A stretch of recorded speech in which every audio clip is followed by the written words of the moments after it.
বিবি পায়রা পায়রা, বিবি পায়রা পায়রা, বিবি পায়রা পায়রা, বিবি ও মামা, দেখো না আমার চুলটা হিরোর মতো লাগছে না?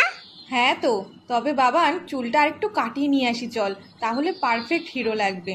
ও মা শোনো, তুমি দোকানদারকে বলবে আমাকে যেন হিরোর মতো চুল কাটিয়ে দেয়, পুরো যেন শাহরুখ খানের মতো দেখতে লাগে। ও মা বলো না, বলবে তো?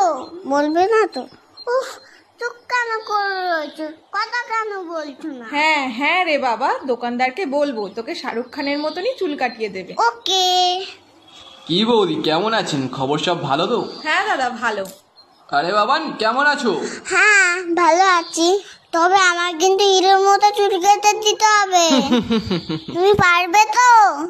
আগে বলো, নয়তো তোমার কাছে কাটবো না। সব রকম কাটতে পারি আমি, তুমি এখানে এসে বসো।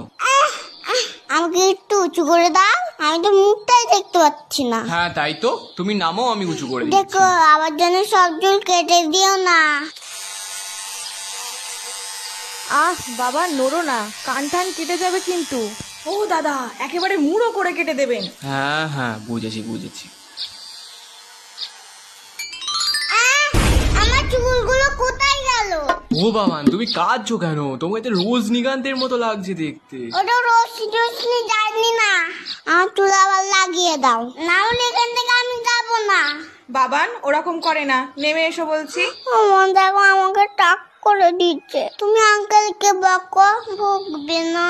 শোন, টাক হয়েছিস তো কি হয়েছে, ও আবার দুদিনে চুল গজিয়ে যাবে, তাছাড়া তো তোর হিরোর মতনই লাগছে। ঠিক আছে ঠিক আছে, টাক যখন হয়ে গেছি তাহলে চকলেট দাও। এই তো বাবান, ভালো ছেলে, বাহ বাহ। তুমি চুপ করো, তোমার দেখো না আর কখনো চুল কাটতে আসে না।